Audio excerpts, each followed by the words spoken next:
Bilang isang doktor, nasanay humarap sa nipis ng linya sa pagitan ng buhay at kamatayan. Lagi kong iniisip na walang sakit o hirap ang hindi ko kayang tiisin, pero nahkamali ako. Gumuho ang lahat nege limitasyon ko noong isang hindi malilimutang gabi. Nakaduto ako sa air noon. Malapit na maghating gabi.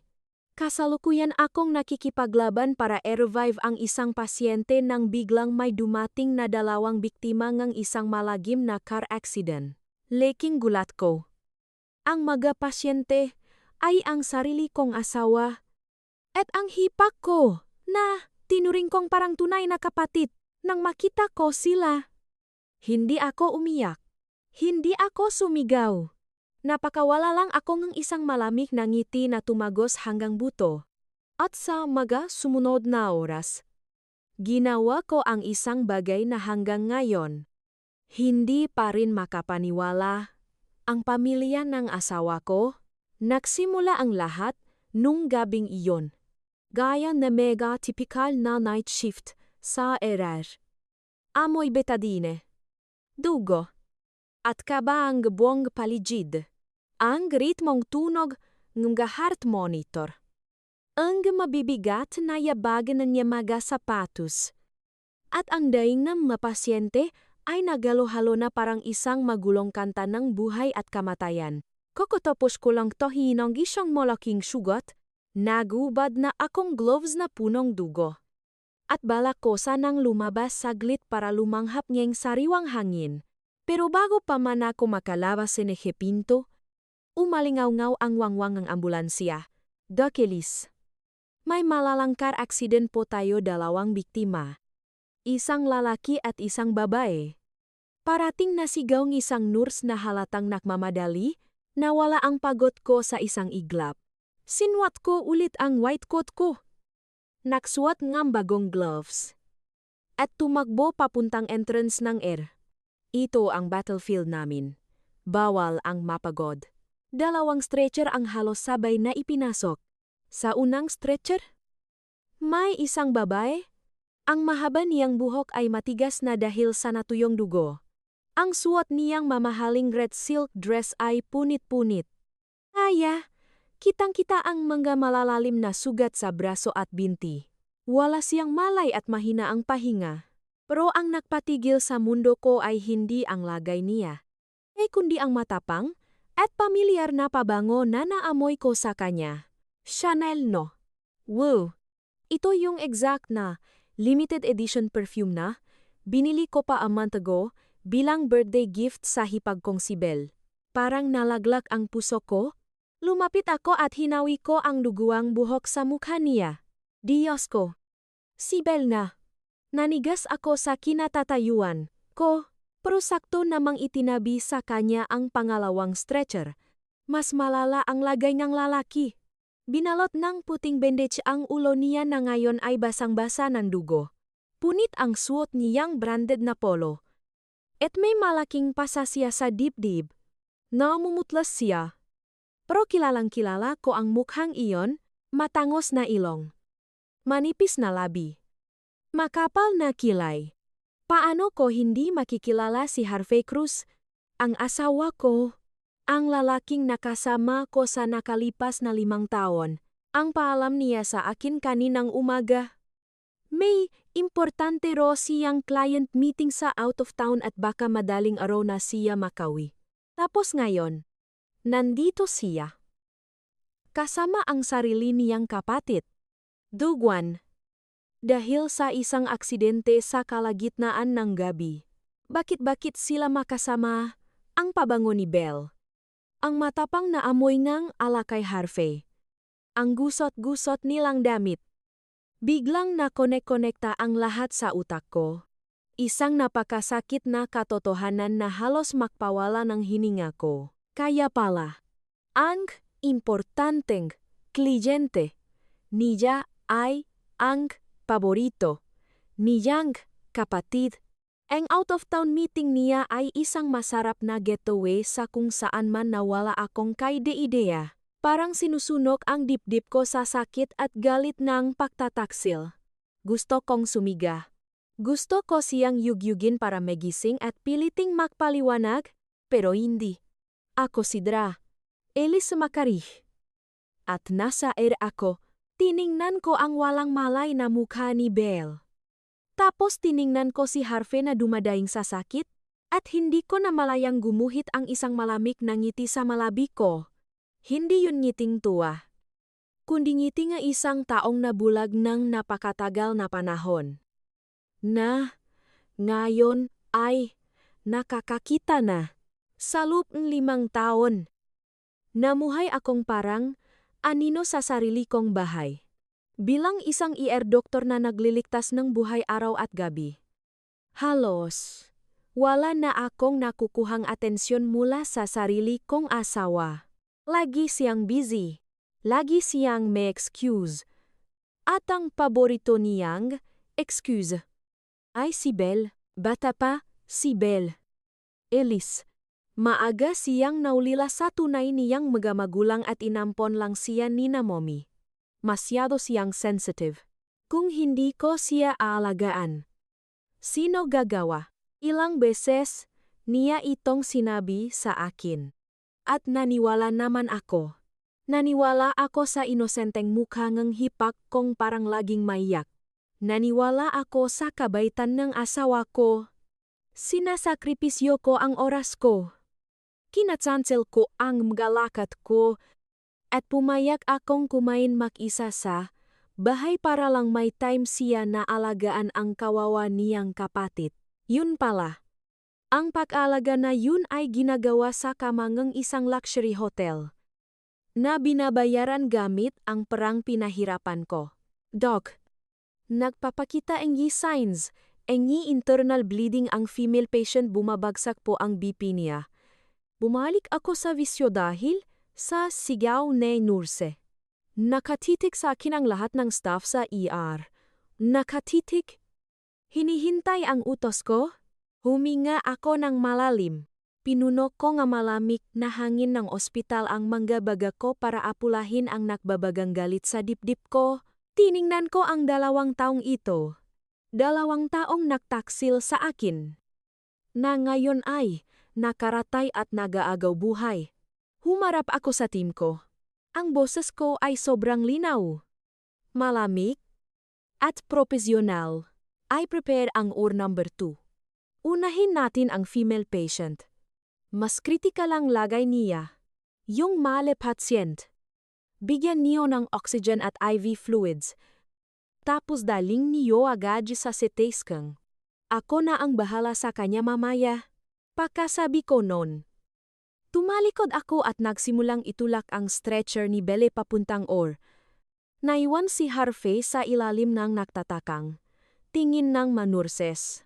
Hindi nila maintindihan. Paano nagawang maging kalmado ng isang asawa habang nakikitang nag-agaw buhay ang mister niya, bakit pinili kong unahing iligtas yung kabilang babae? Pero ako lang ang nakakaintindi. Hindi ito desisyon ng isang asawa, desisyon ito ng isang doktor. At mas higit pa ron. Ito ang una kong tahimik na deklarasyon na gera laban sa mga taong ginawang biro ang buhay ko. Yung script ng palabas ninyo. Simula ngayon, ako na ang magsusulat. Pumaksak ang mabigat na pinto ng operating room. Nahiwalay ako sa labas.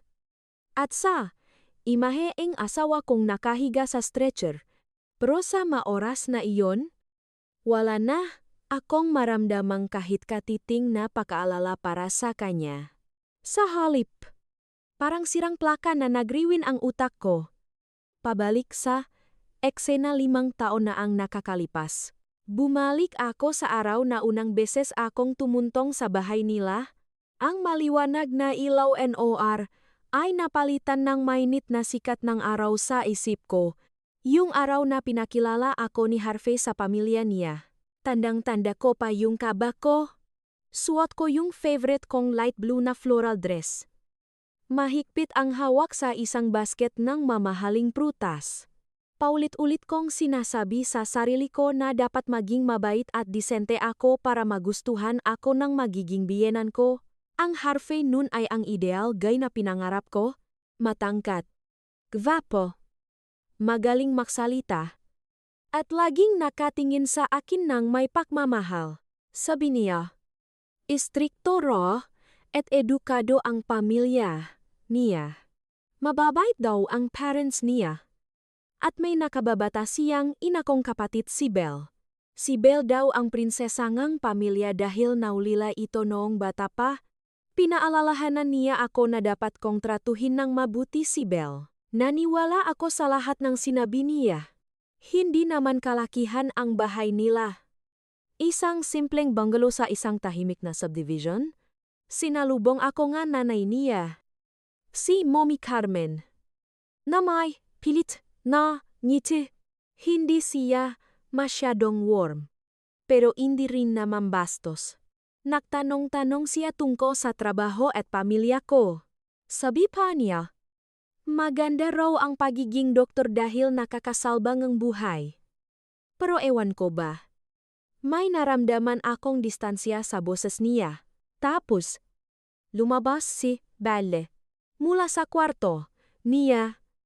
Nakasuot siyang malinis na puting dress. Hanggang balikat ang itim na buhok. Malalaki ang mga mata.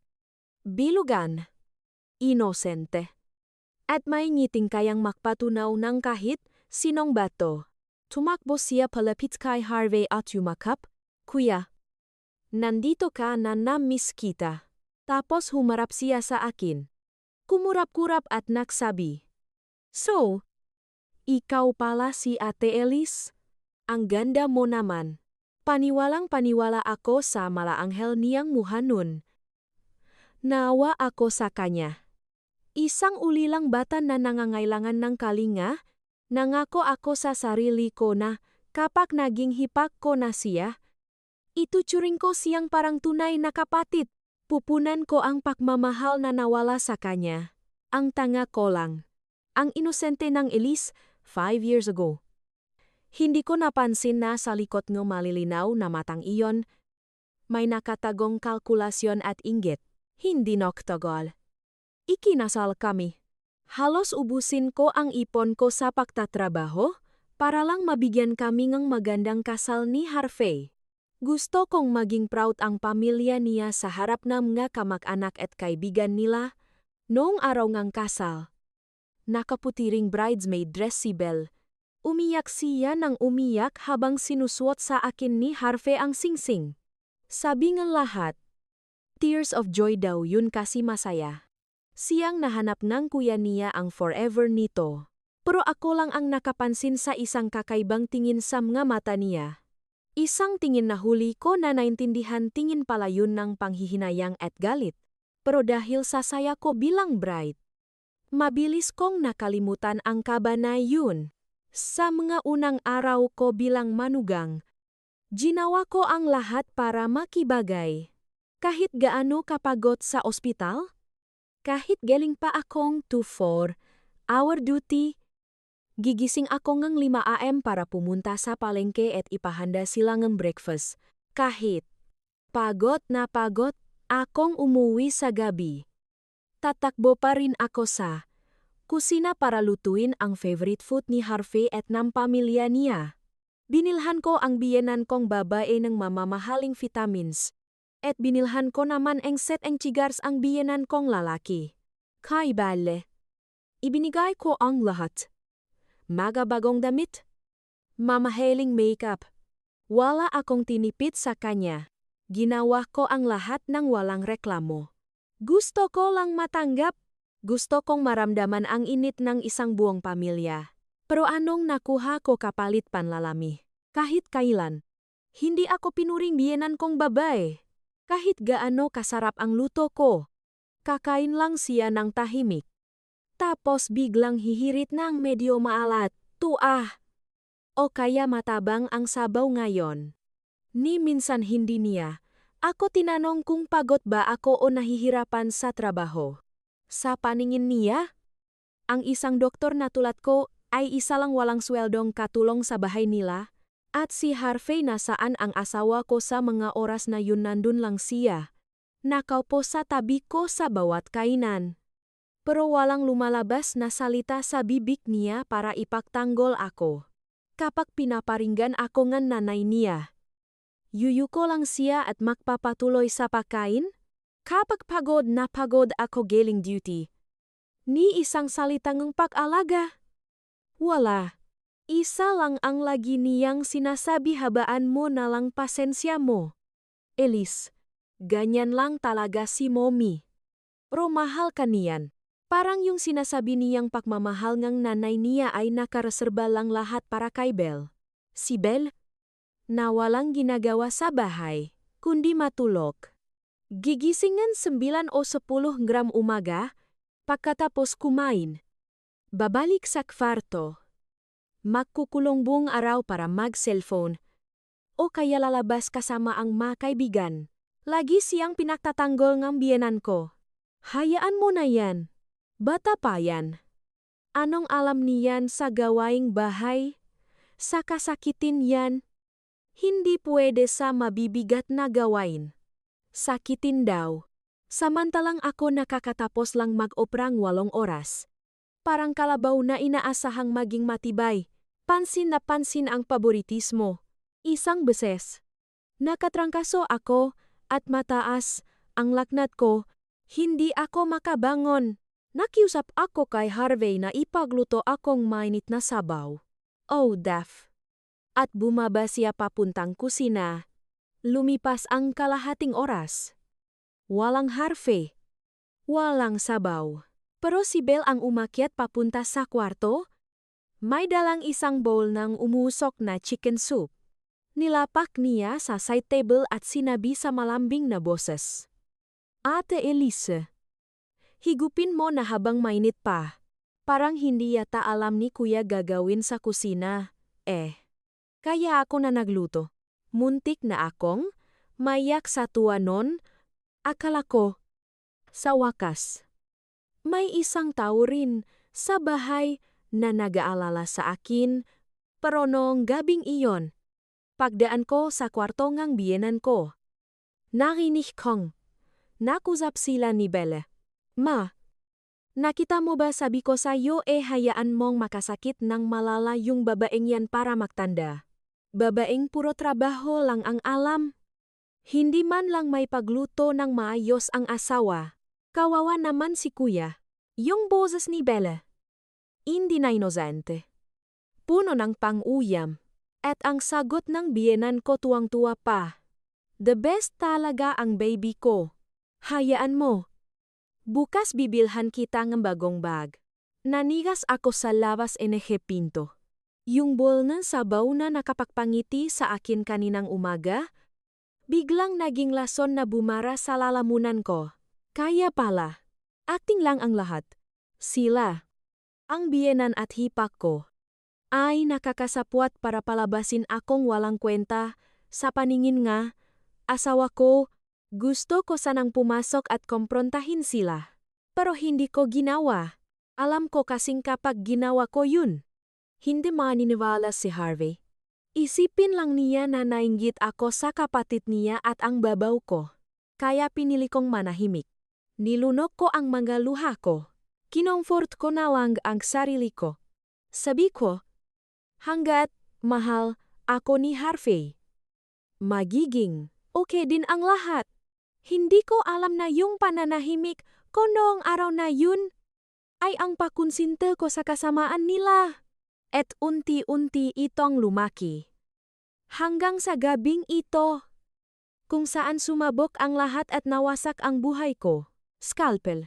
Yung sarili kong boses ang humatak sa akin pabalik mula sa masasakit na alaala. Tiningnan ko ang sugat ni Belle na patuloy na binubukalan ng dugo. Yung galit sa puso ko. Biglang humupa. At napalitan ng obligasyon ko bilang isang doktor. Nasa kamay ko ngayon ang buhay niya. Pero kung ililigtas ko siya, magsisisi kaya siya o ito ba ang simulangang mas malala pang plano nila? Inabot higit 3 oras ang operasyon ni Belle. Basa ang spleen o pali niya. Kaya grabe ang internal bleeding. Isang masalang operasyon na kailangan ng matinding focus. At sa loop 3 oras na iyon. Kinalimutan ko lahat ng personal kong galit. Sa harap ko. Hindi ito ang hipak na nang-ahas sa asawa ko. Pasyente lang siya. Isang buhay na kailangang isalba. Tinrabaho ko iyon ng may buong profesionalismo. Isa-isa kong tinahi ang mga pumutok na ugat. Pinatihil ang pakduruho at nilinis ang sugat ng buong ingat. Pagkatapos kong gawin ang huling tahi, nakahinga ako ng maluwag. Parang naubos lahat ng lakas sa katawan ko. Successful ang operasyon. Ligtas na si Bella. Paglabas kong war, nakakasilaw ang ilaw ng hallway. Nang tanggalin ko ang surgical mask kong basang-basang pawis. Sumalubong sa akin ang malamig na aircon. Pero bago pa ako makahinga, isang ganino ang sumugot sa akin, walang babala. Isang malakas na sampal ang dumapo sa pisngi ko. Walang hiya ka, anong ginawa mo sa anak ko? Si Mami Carmen. Ang biyenan kong babay. Nanlilisik ang mga mata niya at lukot ang mukha sa galit. Masyadong mabilis at masakit ang sampal kaya napaurong ako. Pero hindi ako umiyak at hindi ko hinawakan ang pisngi ko. Tumayo lang ako ng tuwid. Tinitigan ko siya sa mata. At sinabi ko sa napakalamig na boses, yung anak ni Yopo. Niligtas ko lang naman ang buhay niya. Natigilan si Tita Carmen. Hindi siya nakapagsalita agad. Siguro hindi niya inasahan na sasagot ako ng ganung kakalmado. Sanay kasi siya sa Elise na laging nakayuko at sunod-sunuran. Ang Elise na nasa harap niya ngayon. Namatalim ang tingin at buo ang boses. Ay isang estranghero para sa kanya. Nagsisinungaling ka, nautal niyang sagot. Kung nilitas mo siya, bakit ang tagal-tagal mo sa loop? Sinadya mo siyang pahirapan, ano? Napangiti ako ng mapakla. Tanungin niyo po mismo ang head ng ER na kasama ko sa loop ng OR. Kung natagalan ako ng kahit 5 minuto lang, baka wala na kayong pakakataon na sigawan at insultuhin ako ngayon dito. Sakto namang lumabas mula sa recovery room si Doc Matt. Ang mentor at head doctor na tinitingala ko sa ospital. Narinig niya ang usapan namin. Kaya lumapit siya na nakakunot ang noo. Mrs. Bakit kayo gumagawa ng eskandalo rito, ospital po ito? Medyo umayos tayo si Tita Carmen nang makita si Doc Matt. Pero tinuro pa rin niya ako ng may panggigigil. Doc, tingnan niyo nga yang manugang ko, nakaratay ang asawa niya dun dahil sa aksidente. Pero wala man lang siyang pakialam, ilang oras siyang nakulong sa OR para operahan ang ibang tao. Anong klase siyang asawa? Tiningnan ako ni Doc Matt na may pagunawa. Tapos seryosong humarap kay Tita Carmen. Mrs. Tingin ko po may maling akala kayo. Yung female patient po na dinala dito. Critical condition. Yung desisyon ni Dra. Majaraik na unahin ang operasyon na yon ay sumusunod sa protocol ni Yere. Excellent po ang ginawa niya. Kung hindi dahil sa kanya, malamang wala na ang pasyente. Dapat po kayong magpasalamat sa manugang niyo. Parang malamig na tubig na ibinuhos sa nakapoy na galit ni Tita Carmen ang masalita ni Doc Matt. Natahimik siya. Wala siyang may sagot. Namutla ang namumula niyang mukha. Isang nakakawang tanawin. Tiningnan niya ako ng masama. Bago padabog na naglakad papunta sa kwarto ni Harvey, pinanut ko siyang lumayo. Wala akong naramdamang tagumpay, kundi isang matinding pagod. Ano pa bang hindi ko isinakripisyo para sa pamiyang ito, nakpakakuba ako sa pagtatrabaho? Araw at gabi, para lang matustusan ang gastusin sa bahay nila. Tiniis ko ang lahat ng pang-alipusta nila sa nakalipas na 5 taon. Tapos sa paningin nila, isa lang akong walang kwentang manugang. Isang mala sa pamilya. Ang totoo kung wala ako, wala sila sa kung anong meron sila ngayon. Naalala ko yung araw na nagdeside kaming bumili ng bahay sa isang exclusive subdivision. Si Harvey, isa lang ahente nun. Halos sapat lang ang sweldo para sa sarili niya. Yung 5 million pesos na down payment ng bahay. Galing lahat sa bulsa ko. Sa ipon ko. Parang pinahirapan ko sa kawalan ng tulok sa pagduduti at mga minadaling kain sa ospital. Pero nung pipirmahan na ang titulo, sabi ni Harvey sa akin, Elise, baka pwede nakapangalan sa ating dalawa mag-asawa naman tayo. Para mas panatag din sina, mommy at daddy. Pumayag ako para hindi siya mapahiya. Sabi ko sa sarili ko, bahay naman namin to. O hindi mas mahalaga ang pera kaysa sa pagmamahalan namin. Tapos yung kotse na ginagamit ngayon ni Harvey. Ako rin ang bumili. Kailangan daw niya para sa trabaho. Para magandang tingnan sa mga kliyente. Pumayag ulit ako. Binigyan ko pa siya ng supplementary credit card para hindi na niya kailangang manghingi sa akin kapag may bibilhin siya. Akala ko kasi, kapag naging successful ang asawa ko, magiging proud din ako. At si Belle yung hipag kong sakitin yung tuition niya sa private school. Yung summer trip niya sa US. Yung mga branded niyang damit at mamahaling bag. Saan galing lahat yon sa bulsa ko? Tuwing magpapalambing siya sa kuya niya para manghingi ng pera, titingin sa akin si Harvey sabay sabing, Sine? Elise? Bigyan mo na? Kawawa naman. At bibigay na naman ako. Tinuring ko siyang tunay na kapatid. Ayaw kong maramdaman niya na may kulang sa buhay niya. Yun pala. Hindi lang asawa at biyenan ko ang binubuhay ko. Pati pala ang kabit ng asawa ko. Ako ang sumusustento. Isa pala akong walking ATM. Isang ATM na marunong maglakad. Magtrabaho. At magtiis. Yung kabaitan at sakripisyo ko. Katangahan lang sa paningin nila. Nasanay na silang tumatanggap na walang binabalik. Nasanay sila na palagi lang, akong nasa likod. Tahimik na nakpupondo, nakluo at kartahan nila sa buhay. Binigay ko ang lahat. Tapos ito ang ibabalik nila ang pinakamasakit na pagtataksil. Elise, magpahinga ka na muna. Ang sama ng itsura mo. Pagolola ni Doc Matt. Na bumasak sa pag-iisip ko. Tumango ako. Nagpasalamat. At mabigat ang hagbang na naglakad papunta sa doctor's lounge, kailangan ko magpahinga. Hindi dahil pagod ang katawan ko, kundi dahil ubos na ang kaluluwa ko. Pero alam kong hindi ako pwedeng bumigay ngayon. Kakapagsimula pa lang ng palabas. Ang nga ebidensyang naisip ko. Ang mga pangaaping dinanas ko lahat ito ang magiging panggatong sa sisingawing apoy ng paghihiganti. Sanay ba kayo sa mabait at pasensyosang Elise pues? Ipapakita ko sa inyo ang ibang bersyon ko? Isang Elise na marinig niyo pa lang ang pangalan. Manginginih na kayo.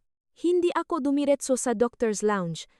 Sa halip, dumaan ako sa kwarto ni Harvey, kung saan inoobserbahan siya pagkatapos ang CT scan. Nakaawang ng bahagya ang pinto ng kwarto.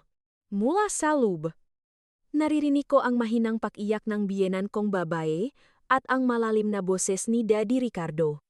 Ang biyenan kong lalaki, Carmen. Tama na ang iyak. Hindi makakatulong yang pag-iskandalo mo. Sabing doktor, mild concussion lang daw ang inabot ni Harvey. Ligtas siya. Sabi ni Daddy Ricardo, ligtas. Bakit ganyan ang itsura niya nakabalot ang ulo kasalanan to eng babaeng yan simula nang tumuntong yan sa bahay natin? Hindi na tayo natahimik puro lason, pa rin ang lumalabas sa bibig ni Tita Carmen. Nanahimik ako sa labas k pinto. Nakakuyom ang mga kamao. Kahit sa ganitong sitwasyon. Ako pa rin talaga ang may kasalanan. Tumahimik ka nga biglang sigaw ni Daddy Ricardo.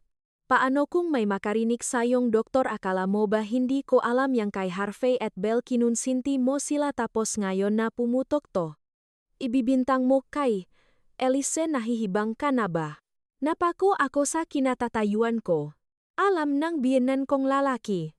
Alam niya ang relasyon nina Harvey at Belle. Kung ganun, bakit siya nanahimik sa mahabang panahon? Namanong kinunsinti halatang nakonsensya si Tita Carmen. Pero lumalaban pa rin. Naawa lang ako kay Belle, anong masama kung alagaan ni Harvey yung kapatid niya, wag mo akong husgahan diyan. Naawa mapaklang sagot ni Daddy Ricardo. Tingnan mo nga kung paano gumastos yang anak-anakan mo. Branded clothes. Latest and iPhone. Saan mo ba tingin galing lahat? Yon akala mo ba porket matanda na, tanga ako, para lahat ni Elise yon nagpapakakuba, yung tao sa pagtatrabaho para buhayin ang bahay na to. Ang asawa niya. At ang hipak niya. Tapos tratuhin mo siya na parang basurahan. Hindi ka ba kinikilabutan sa sarili mo? Bawat salita ni Daddy Ricardo ay parang martilyong pampukpok sa dibdib ko. Pero hindi ito martilyo na sakit. Kundi ng pakagulat sa napakalamig na bahay na iyon. May isang tao pala na nakaka-appreciate ng sakripisyo ko. Kahit hindi niya sinasabi nun. Alam niya pala. Natahimik si Tita Carmen. Siguro hindi niya inaasahan na ganun ang sasabihin ng asawa niya. Pagkatapos ng ilang sandali, sumigaw siya ng may pagmamaldita. Ang galing, pinagtatanggol mo pa talaga siya. Sino ba ang anak mo? Siya o si Harvey? Hindi mo ba naisip ang reputasyon ng pamilya natin kapag kumalat to? Saan natin ilalagay ang mga mukha natin? Reputasyon, puno ng sarkasmo ang boses ni Daddy Ricardo. Naisip mo ba ang reputasyon nung kinukonsinti mo ang anak mong makipag-check-in sa sarili niyang kapatid? Naisip mo ba ang reputasyon nung bumibili ka ng gamit para sa kabit ng anak mo gamit ang pera ng manugang mo? Ngayon ka pa mahihiya, huli na. Naputol ang usapan nila nang umungo si Harvey. Ma? Ang sakit ng ulo ko. Narinig ko ang pag-usok na upuan at mga nakmamadaling yabang. Alam kong hindi na ako dapat makinig. Tahimik akong tumalikot. Pero nakakagulo ang mga thoughts ko.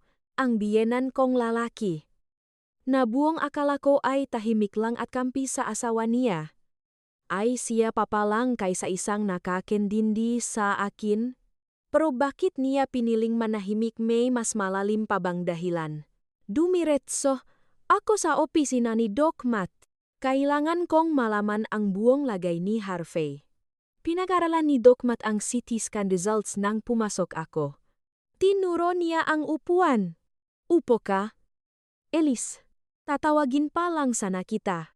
Doc? Kumusta po lagay niya? Tanong ko. Sveatazia.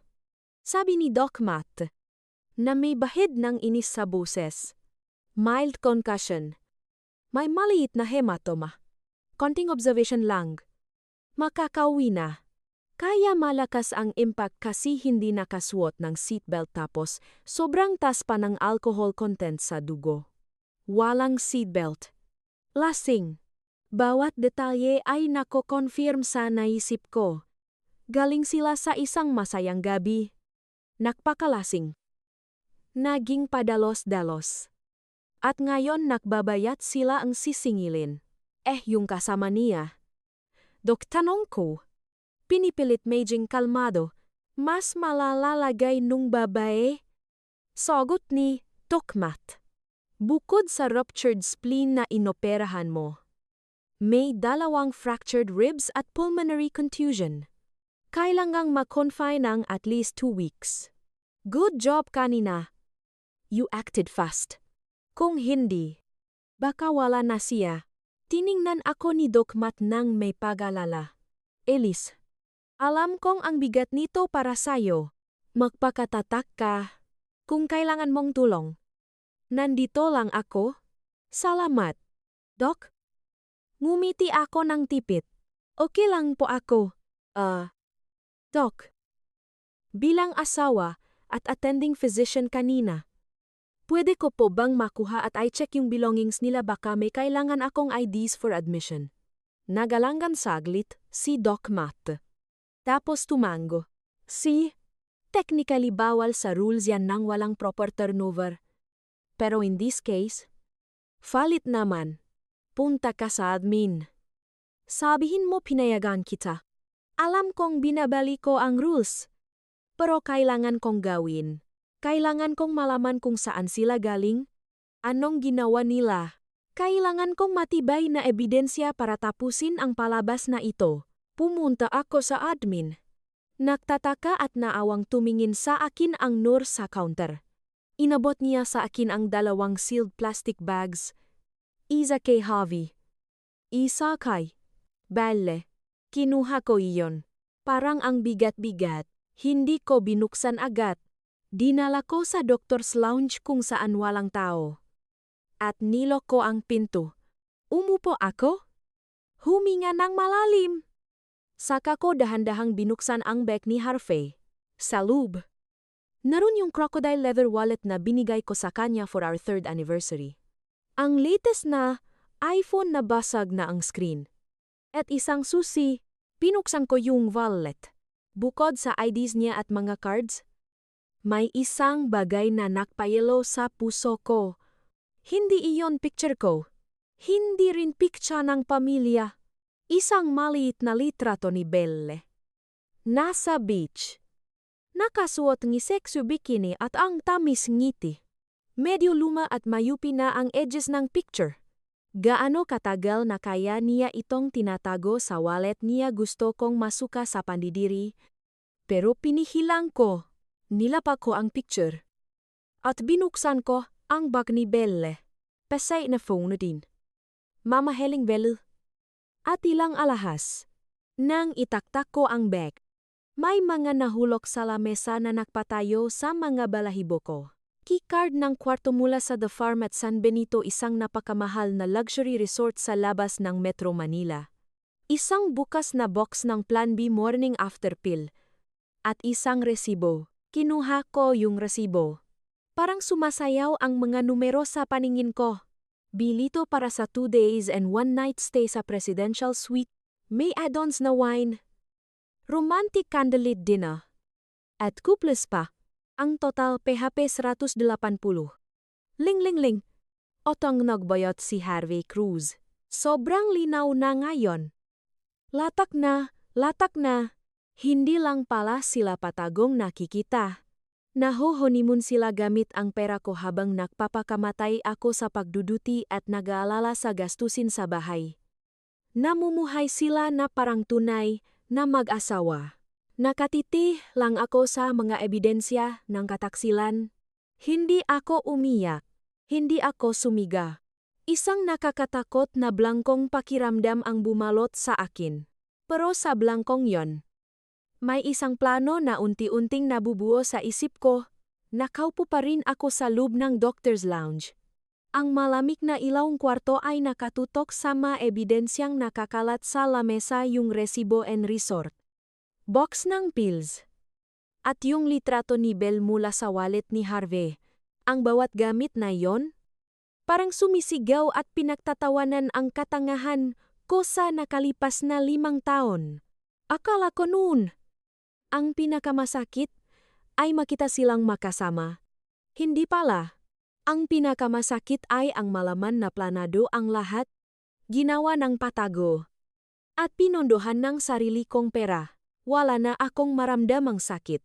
Puro malamig at siksik na galit na lang ang nananalaytay sa dugo ko. Hindi ko hahayaang matapos ito ng ganun-ganun lang.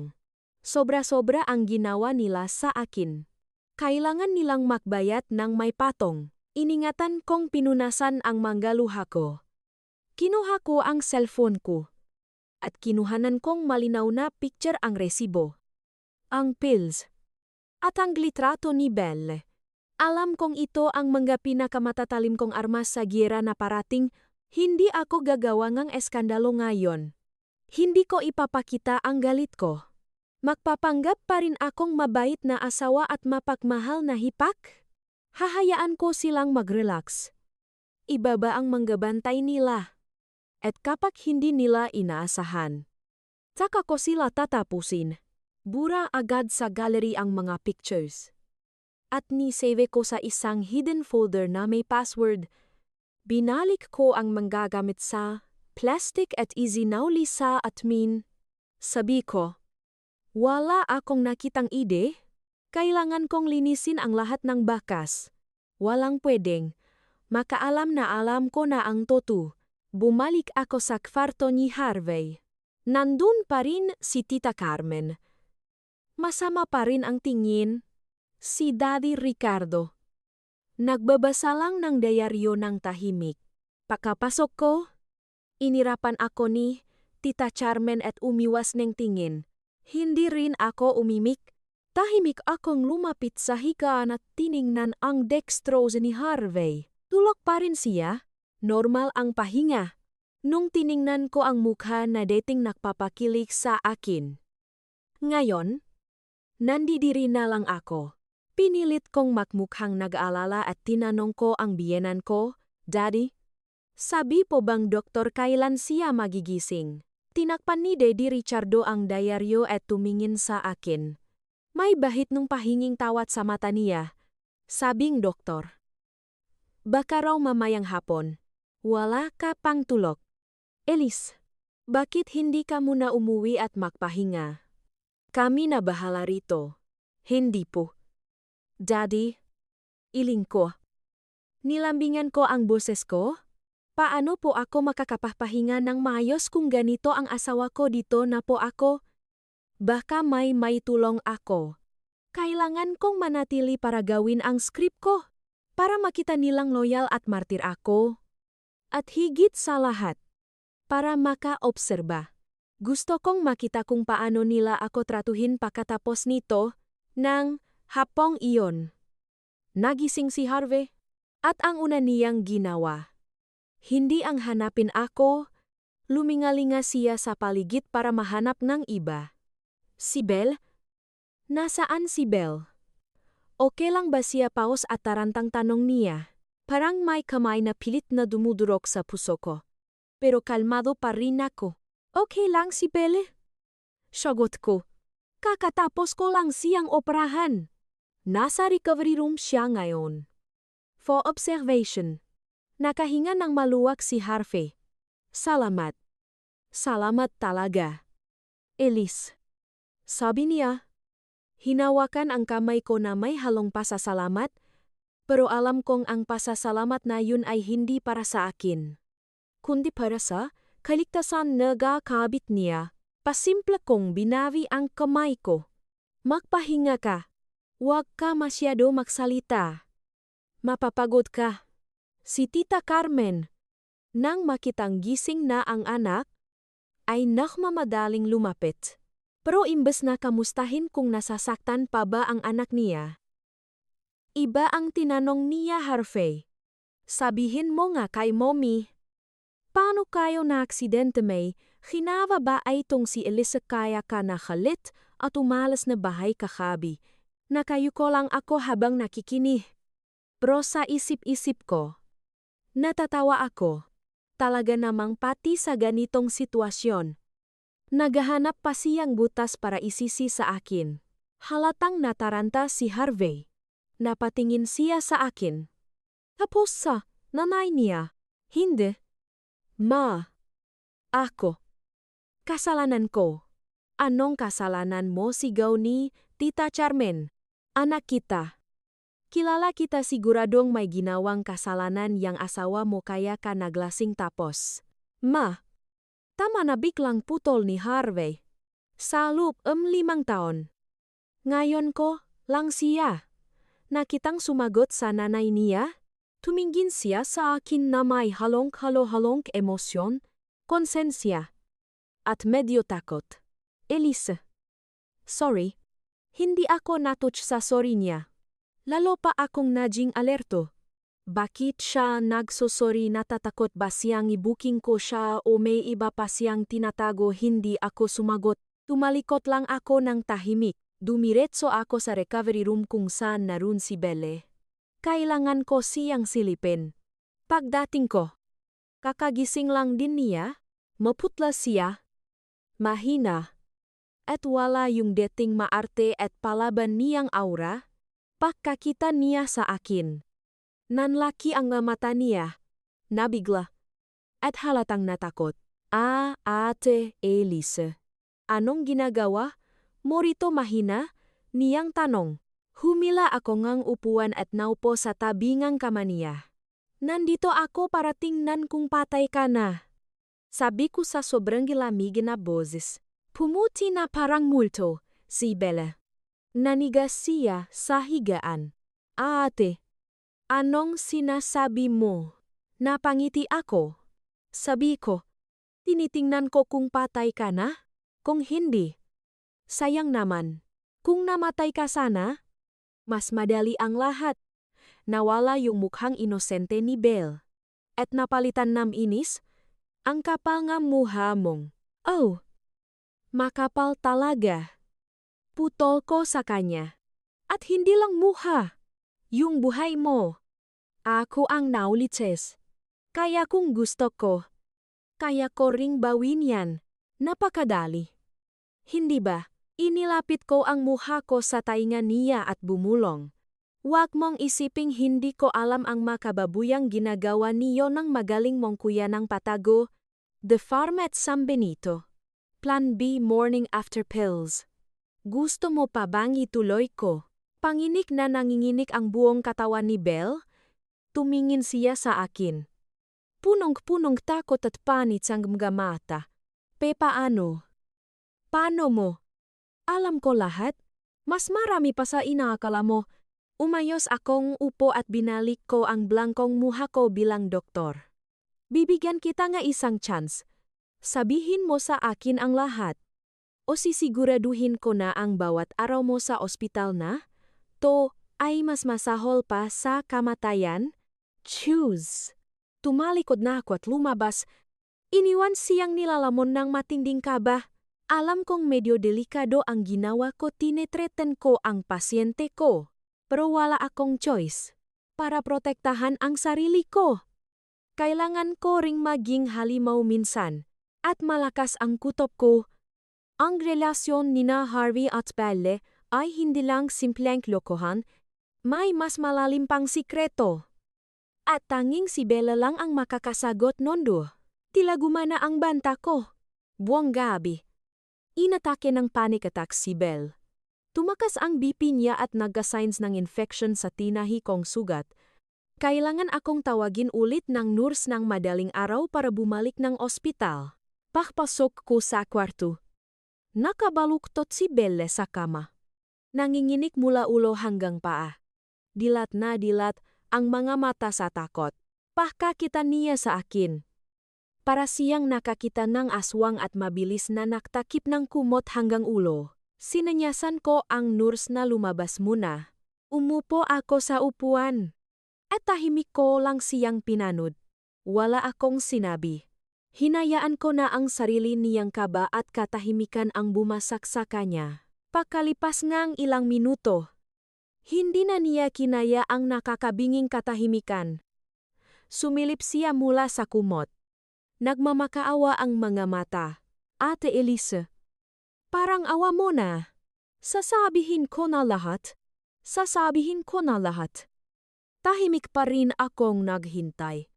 Hindi lang ito tungkol sa amin ni Kuya Harvey. Nanginginig na simula ni Belle. Si Mommy. Ang biyenan mo. Alam niya lahat. Siya ang nakplano lahat. Nanlamig ang buong katawan ko. Si Tita Carmen. Ang biyenan ko. Yung babaeng laging nakmamalinis at umaaktong kagalang-galang. Siya pa lang, pasimuno nitong maduming laro na to. Ituloy mo. Utos ko. Blanko pa rin ang boses ko. Naniminig na ikinuvento lahat ni Bella. Ang relasyon daw nila ni Harvey ay nagsimula pa bago kami ikasal. College pa lang. Magkarelasyon na sila. Pero maring tumutol si Tita Carmen dahil ampon lang si Belle at wala silang pera. Pinilit niyang makipag-iwalay si Harvey kay Belle at utusang pakasalan ako.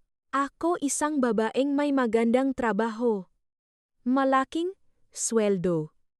At galing sa disenteng pamilya. Ginawa nila akong ATM at shield. Pero dahil hindi raw matiis ni Tita Carmen na makitang malungkot ang anak niya, pinayagan niya silang magpatuloy na makita ng patago. Sabi pa raw ni Tita Carmen kay Bel maging kabit ka muna niya ng patago. Mahintay ka lang ilang taon. Kapag nabigyan ng anak ni Alicia ang pamilya natin, gagawa akong ng paraan para palayasin siya. Para kayo na talaga in public. Pakarinak ko nun. Parang nakfreeze ang dugo ko. Napakalupit at napaka-perpektong plano. Ginawa nila akong kasangkapan. Isang baby maker. Isang ATM machine. Ginamit nila ang pagmamahal at sakripisyo ko para sa sarili nilang kawalanghiyaan. Nakalkulit nila ang lahat. Bukod sa isang bagay hindi ako makaanak. Bakit na yon niyo ginawa paos kong tanong? Bakit atat na atat kayong magbakasyon na muntik niyo pang ikamatay? Nakalangan si Bel. Bago niya binunyak ang isa pang nakakapangilabot na sikreto. Kasi, buntis ako. Buntis. Parang kulok na yumanik sa utak ko ang salitang yon. Tiningnan ko ang tiyan ni Belle na may banda pa mula sa operasyon. Pero, kakatanggal lang spleen mo. Paano? Wala na. Putol niya ng mahina. Halos 3 months na sana. Dahil sa aksidente. Nawala ang baby. Napatalon ako sa kinaupuan ko. Tumba pa atras yung upuan dahil sa gulat ko. Nanginginig ang buong katawan ko. Niligtas ko ang buhay niya. Pero hindi ko nailigtas ang isang inosenteng bata na walang kasalanan sa mundo. Ako isang doktor, hindi ko nalamang buntis ang pasyente ko. Tiningnan ako ni Belle na may halong pagdataka. Nung i-ultrasound ako bago operahan. Hindi niyo nakita. Ultrasound. Binalikan ko yung sitwasyon sa ER. Extreme emergency yon. Nakafocus lang ako na hanapin kung saan nanggagaling ang bleeding para isalba siya. Wala akong time check ng iba.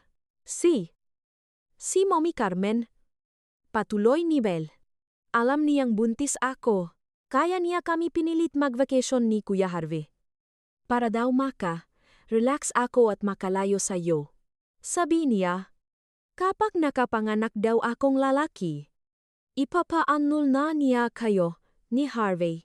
Tapos yung pera mo, yung bahay, yung kotse. Mapupunta raw lahat sa amin ni Harvey at sa magiging anak namin. Hindi ko na kinayang pakinggan. Pabaksak akong lumabas na kwarto. Nakasandal ako sa pader habang naglalakad. Feeling ko bibigay. Ang gatuhot ko, sumobra na ito. Sobrang-sobra na sa kaya kong lunukin. Ang paktataksil. Ang panloloko. Ang panggagamit. Hindi lang nila gusto agawin ang asawa ko. Pati sana ang magiging anak ko kung meron man. At ang lahat ng pinahirapan kong ari-arian. Kukuhanin nila. Mga demonyo silang na anyong tao. Tumakbo ako sa banyo at sumuka ako ng sumuka. Gusto kong isuka lahat ng nasa tiyan ko. Kasama ng lahat ng pait. Lason. At galit na kinimkim ko sa lubog 5 taon. Nang wala na akong may suka. Napopo ako sa malamig na tiles at humagulgol. Umiyak ako na parang bata. Umiyak ako para sa kapalaran ko. At para sa batang hindi na nabiyan ng chance na mabuhay. Umiyak ako para sa lahat. Pero habang humihigbi ako, tumingin ako sa salamin. Isang kawawang babae ang nakita ko. Mukto ang mata. Basang-basang luha. Hindi ako pwedeng bumaksak na kanito. Hindi ko pwedeng hayaang manalo sila. Tama na ang iyak. Simula ngayon. Wala nang luluha. Puro galit. At isang napakalamig at walang awang paghihiganti. Tumadyo ako.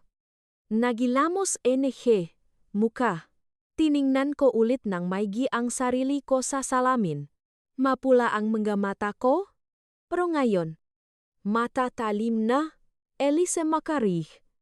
Kailangan mong mabuhay. Bulong ko. Mabuhay ka para pakbayarin sila. At alam ko, para magawa ang planong ito, Hindi ko kaya ng mag-isa. Kailangan kong kakampi. At sa mga oras na may isang tao na lang akong pwedeng pagkatiwalaan. Ang tanging taong nakakaintindi at may lakas na tulungan ako, ang biyenan kong lalaki. Si Daddy Ricardo. Nakalkulate lahat ni Tita Carmen. Pero may isang fatal error sa plano niya. Minaliit niya ang pananahimik ng sarili niyang asawa. Kinaumagahan. Gumising ako, nakakaiba ang linaw ng isip ko. Parang hinugasan ng iyak ko kagabi ang lahat ng kahinaan at pag-alinlangan sa loob ko. Ngayon, isa na lang ang goal ko, pagbayarin ang mga taong sumira sa akin. Alam kong para makalaban ang isang tusong gaya ni Tita Carmen, hindi sapat ang galit lang. Kailangan kong perpektong plano. Walang butas. At para magawa yon, kailangan ko ang tulong ni Daddy Ricardo. Hinihintay ko ang oras na umuwi si Tita Carmen para kumuha ng gamit. Nang makatiempo ako pagdating ng tanghali, pumasok ako sa kwarto ni Harvey. Nandoon si Daddy Ricardo.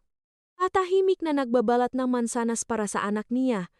Nang makita niya ako, napatingin siya ng medyo gulat. Hindi na ako nakpalihoy-lihoy.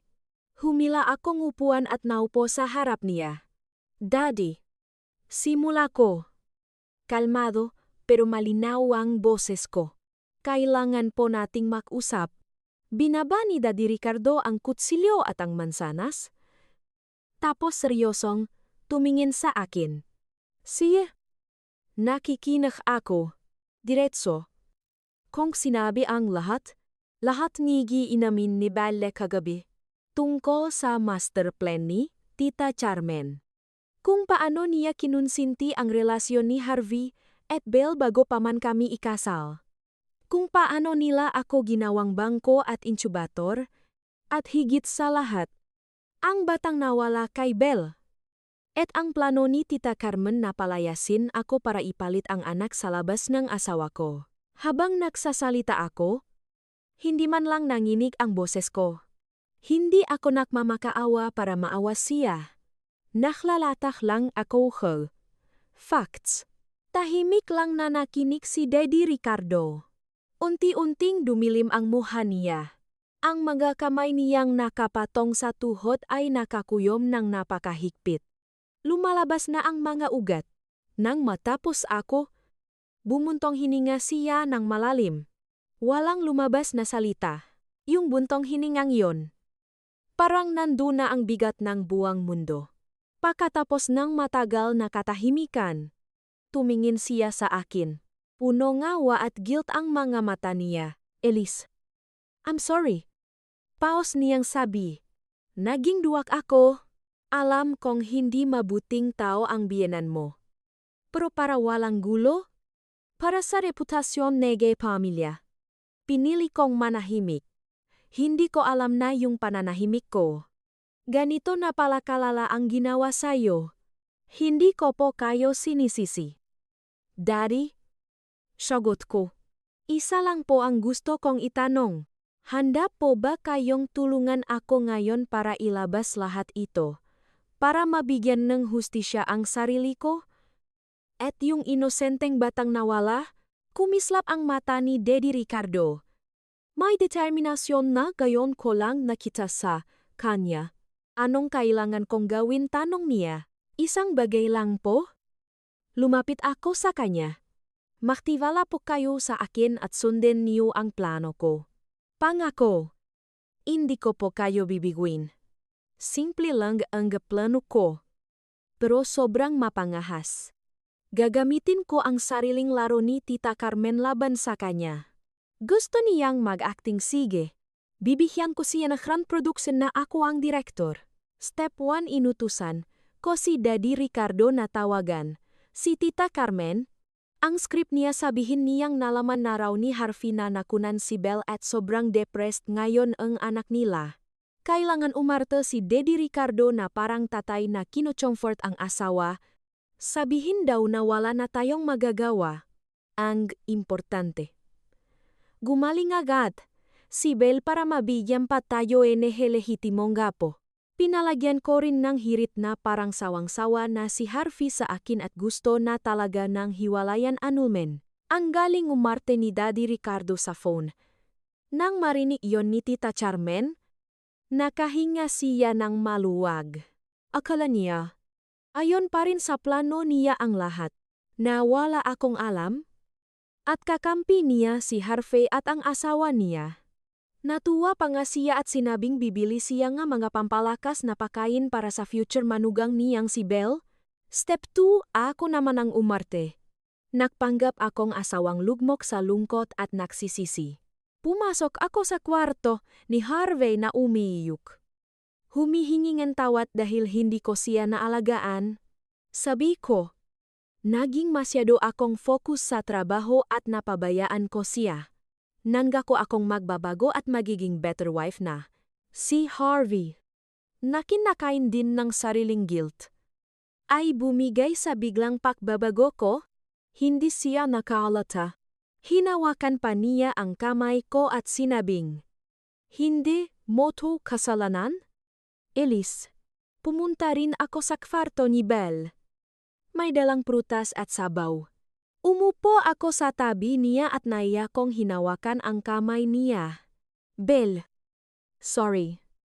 Hindi ko alam. Sinadya kong putulin ang sentence ko. Si Belle? Na-brief ko na rin. Umarte din. Umiyak siya at sabi, Ate, kasalanan ko. Binigo ko ang tiwala mo. Isang nakakatuch, na rekonsilyasyong momong sa pagitong NG magipag, at siyempre, nakarating ang kwentong ito kay Tita Carmen, lalo siyang nag-celebrate akala niya. Sumuko na ako. Akala niya, nagpapabango ako sa pamilya nila para isaba ang kasal namin. Perfect ang setup. Nasa pwesto na ang lahat ng actors. Ang biyenan kong babae, nalasing sa sariling panalo, ay walang kaalam-alam na ang lambat na ginawa namin ni Daddy Ricardo ay unti-unti nang sumasara, at ang pinakamalaking isda na kusang lumalangoy papasok sa lambat ay siya mismo. Sa masumunod na araw, patuloy akong nangalap ng ebidensya. Nakiusap ako sa isang kaibigan sa telco company na bigyan ako ng call at text logs ni na Tita Carmen, Harvey, at Belle nitong nakarang taon. Kitang-kita doon ang plano nila. Mula sa pag-book ng mga business trips ni Harvey na kasama pala si Belle. Hanggang sa kung paano nila ako poperahan, handa na ang lahat. Naghihintay na lang ako ng perfect timing. Isang grand stage para ibaba ang kurtina sa basurang palabas na to at dumating ang chance mas maaga pa sa inaasahan. Dahil sa sobrang yabang ni Tita Carmen, nag-decide siyang mag-throw ng party sa bahay. Thanksgiving party, raw dahil naka-survive sina Harvey at Belle sa aksidente. In-invite niya lahat ng relatives at close friends nila. Ang totoong agenda niya gamitin ang event para ipahiya ako in public. At I soft launch si Belle. Hindi niya alam.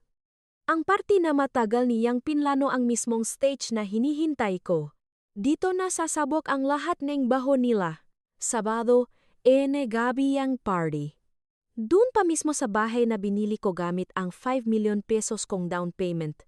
Ang garanga setup, maliwanag ang ila. Ang daming tao. Si Tita Carmen, naka-dark red velvet dress. Paikot-ikot at bumabati sa mga bisita. Abot nga ang ngiti, parang reyna ng isang victory banquet. Kaka-discharge lang din ni na Harvey at Belle. Si Harvey, naka-smart casual. Kahit maputla pa, nakatayo siya sa tabi ko. Paminsan-minsan tatanungin ako kung okay lang ba ako acting na mapakmahal na asawa. Si Belle namo, nakapure white dress. Nakaupo sa isang sulok. Nagpapaawa at nagpapaka-fragile. Awang-awa naman ang mga kamag-anak sa kanya.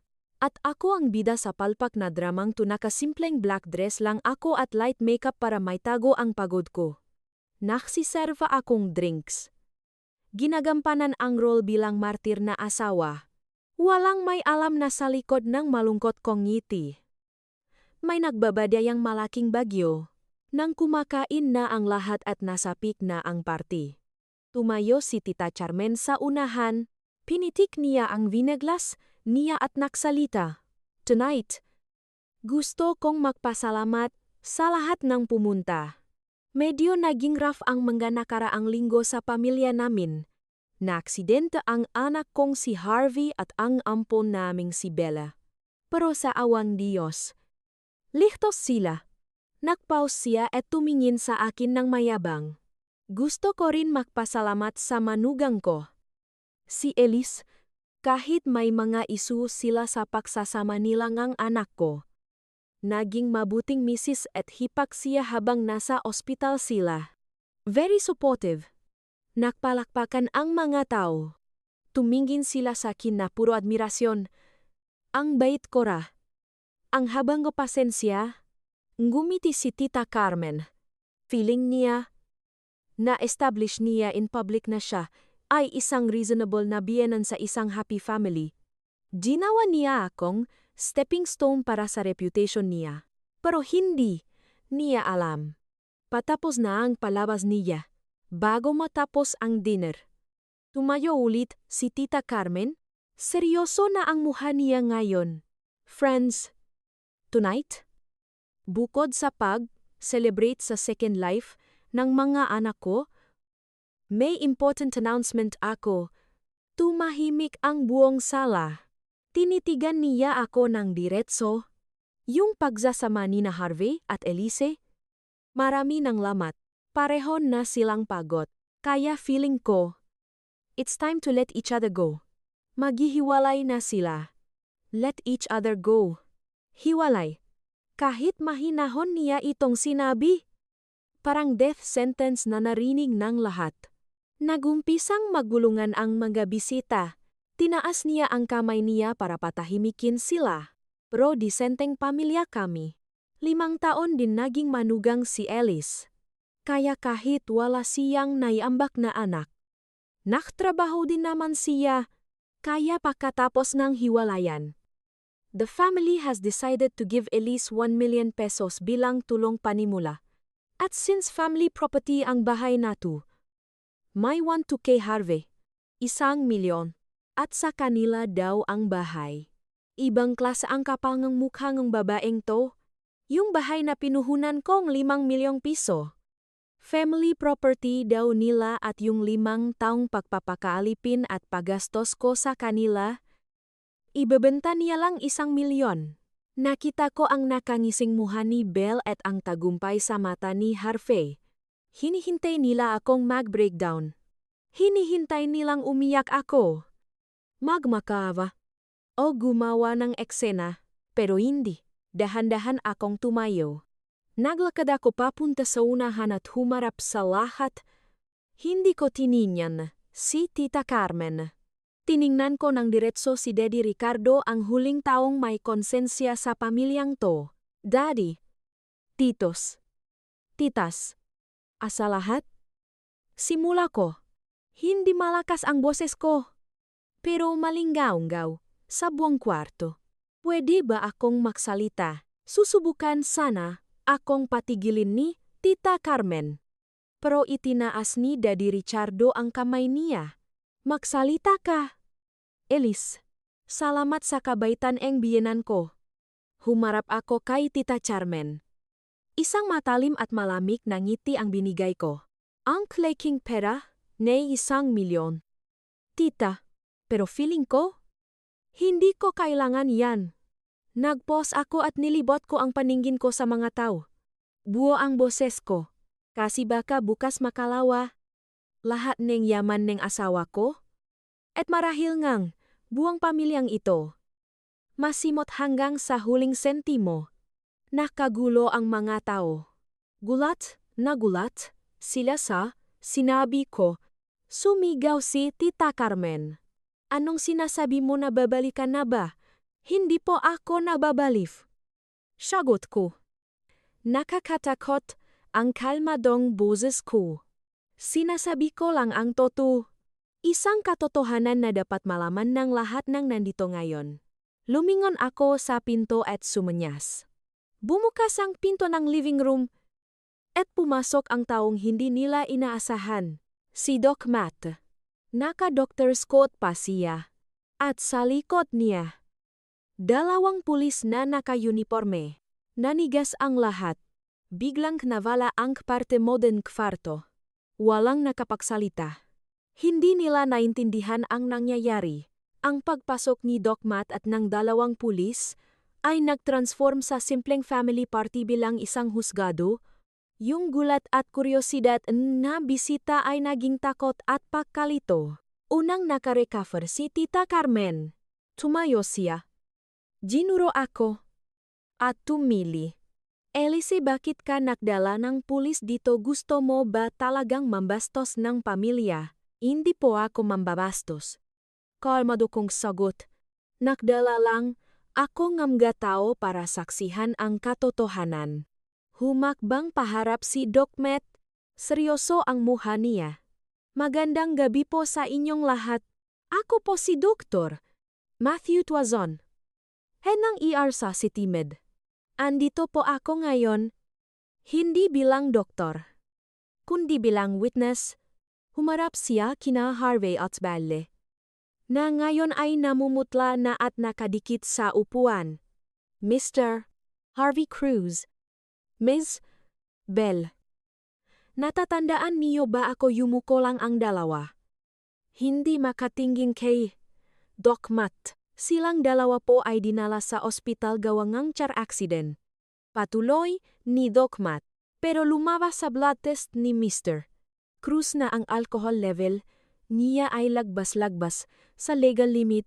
Nakmaniw po siya ng lasing na naglagay sa buhay niya at buhay nga iba sa alanganin. Driving under the influence po ito. At may pananagutan sa batas. Tumango ang isang pulis bilang pag-confirm. May sapat po tayong ebidensya para sampahan ng kaso si Mr. Cruz. Muntik nang matumba si Tita Carmen. Ni sa hinagap. Hindi niya. Inisip na yung aksidente na tinuring niyang, malas lang, ay hahantong sa kasong kriminal. Pero simula pa lang yon. Lumapit ako kay Doc Matt at kinuha ko ang isang folder mula sa kanya. Mga kaibigan. Lumakas ang boses ko. Yung pagmamaneho ng asawa ko ng lasing. Baka sabihin niyong aksidente lang. Pero may mga kasalanang planado at kalkulado na hindi pwedeng palampasin. Inilabas ko ang resibo. Ito po ang resibo galing sa The Farm at San Benito. Isang romantic getaway. Ng asawa ko ay naipag ko na si Belle. Baho sila maaksidente. Almost PHP 180. 000. Po ito? Binayaran gamit ang credit card na nakaling sa bank account ko. Nag-umpisang magbulungan ng malakas ang mga bisita. Nandiri ang mga kamag-anak nila habang nakatingin kina Harvey at Belle. Hindi pa po tapos kinuha ko naman ang makabank statements na pinrint ko. Sa lupong 1 taon, patagong nagda-transfer ang asawa ko enge pera mula sa joint account namin. Papunta sa secret account ni Belle, umabot pong 3 milyong pesos ang kabuuan. Ginamit po ni Belle ang pera ko para bumiling luho. Mag-travel. At ipang down payment, NG condo lahat ito. Prang pinakpuyatan ko, gawa-gawa mo lang yan, tili ni Tita Carmen. Imposible. Gawa-gawa o hindi. Hindi nagsisinunggaling ang numero. Tita. Nilapag ko ang mga papel sa lamesa. Pwede niyo pong i-check sa bangko. Nakpausa ako. At tinitigan ko si Belle na ngayon ay nanginginig na sa takot. At hindi pinaka-importante. Ngumiti ako ng malamig. Siguro kaya hinagastos lahat yon ay para pagandaan ang pagbubuntis ni Belle sa tagapagmana ng pamilyang ito. Di ba? Belle, parang bombang sumabog ang mga salita ko sa kalagitnaan ng sala. Nalaglag ang magapanganang. Lahat ng tao. Si Belle buntis kay Harvey. Pati si Tita Carmen ay natihilan. Alam niyang may namamagitan sa dalawa. Pero hindi niya alam na nabuntis na pala ang alaga niya. Humagulgol, si Belle at isinubsob ang mukha sa lamesa. Ang pagiyak niya ang mismong umamin sa lahat. Sa oras na yon, may isang babaeng tumayo mula sa magabisita. Asawa siya ng pinsan ni Harvey. Lumapit siya kay Belle. Naiyak. Belle, totoo ba? Umamin ka nga? Tapos tumingin siya sa akin. Elise, I'm sorry. Matagal ko nang alam na may something sina Harvey at Belle. Sinubukan ko silang paksabihan. Pero ayaw makinig. Gusto ko sanang sabihin sa'yo. Pero natakot akong makasira ng pamilya. Parang panibagong saksak yon sa puso ko. Hindi lang pala biyenan ko ang may alam. Pati ibang kamag-anak pinagtulungan nila akong gawing tanga. Pero wala ng oras para malungkot. Kailangan nang tapusin ang palabas. Tiningnan ko si Harvey. Nakaupo siyang parang bato. Niwalang salitang lumalabas para makpaliwanag o sorry. Harvey. Tinawag ko ang pangalan niya. Ang lamig ng boses ko. Wala kang sasabihin. Nagangat ng tingin si Harvey. Blanco ang mga mata. Elise. Ako. Hindi niya naituloy. Dahil biglang tumayo si Daddy Ricardo na kanina patahimik sa isang tabi. Lumapit siya kay Harvey. At sa gulat enji lahat. Pakaisang napakalutong na sampal ang binigay ni Daddy Ricardo sa anak niya. Bakat ang 5 daliri sa pisngi ni Harvey.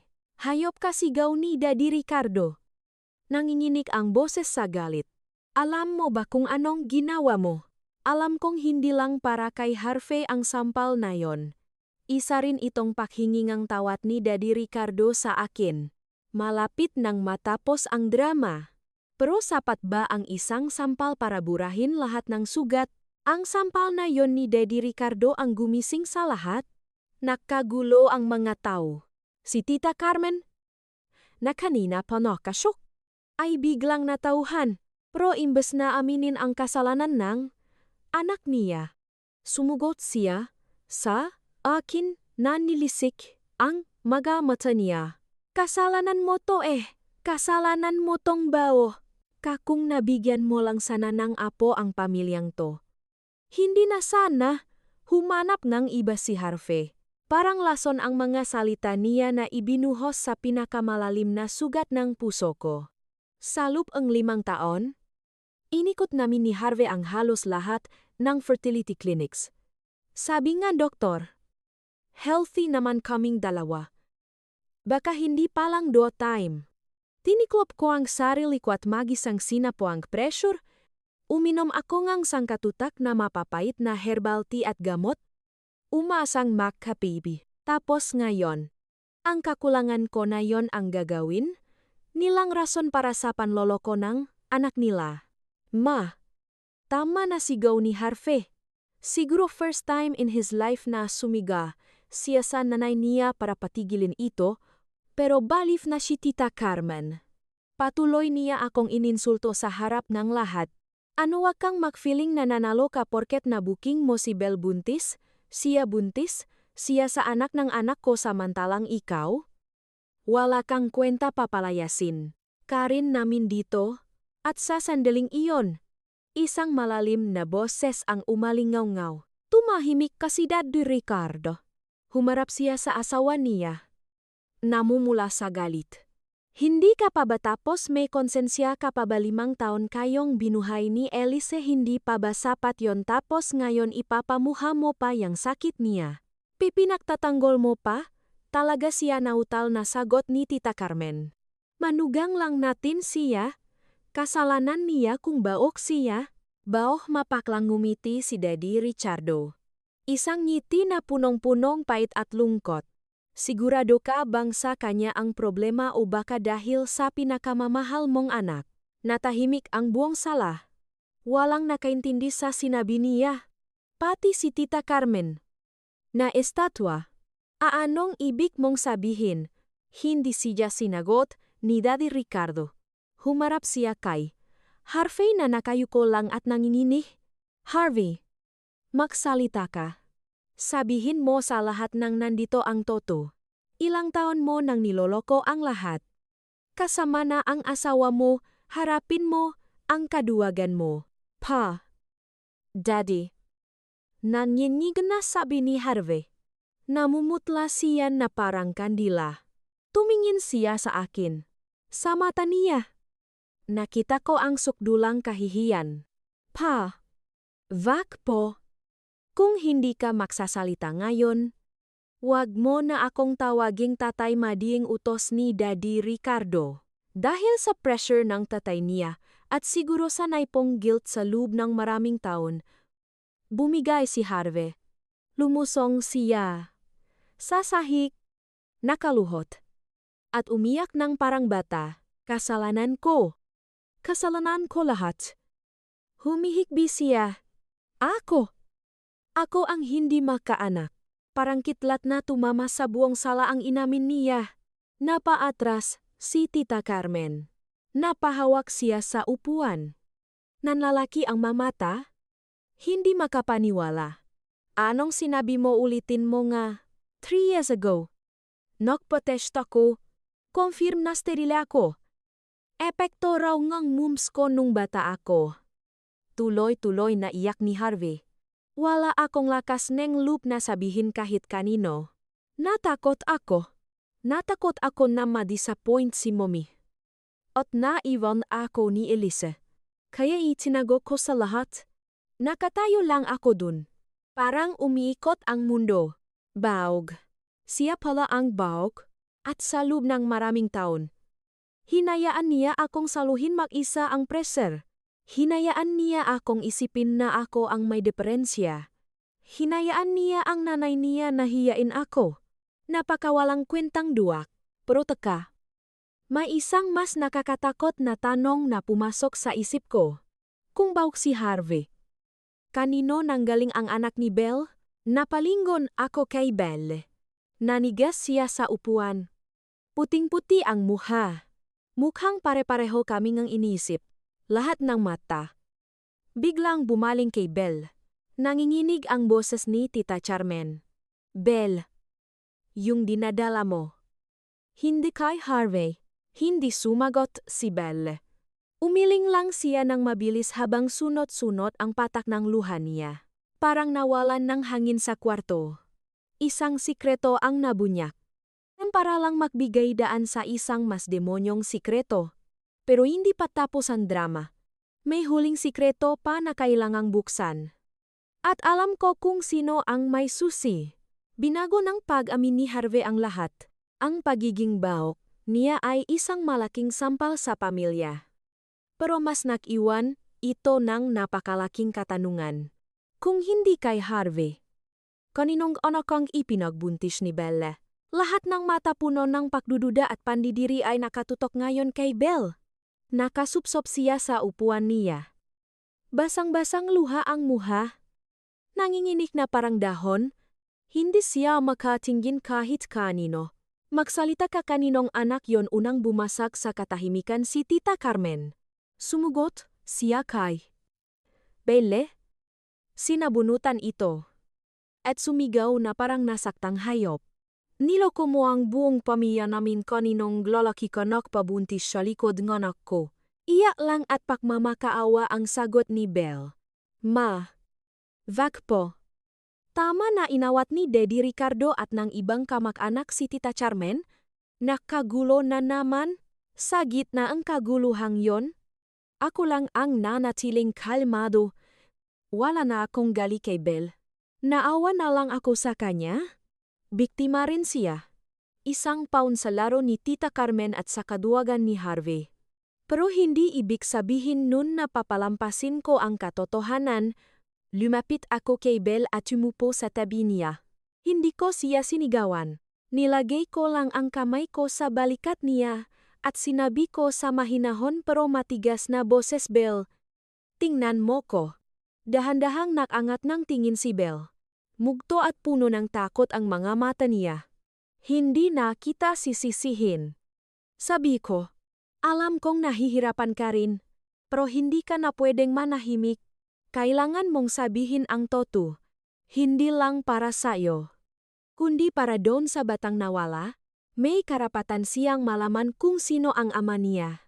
Parang tinamaan ang huling natitirang konsensya ni Belle sa sinabi ko. Tumingin siya sa akin.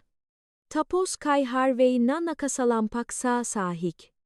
At kay Tita Carmen na hawak-hawak ng mga tao. Sa huli, humugot siya ne malalim na hininga. Kay Daddy Ricardo po. Halos pabulong lang ang pakakasabi niya nga. Daddy Ricardo.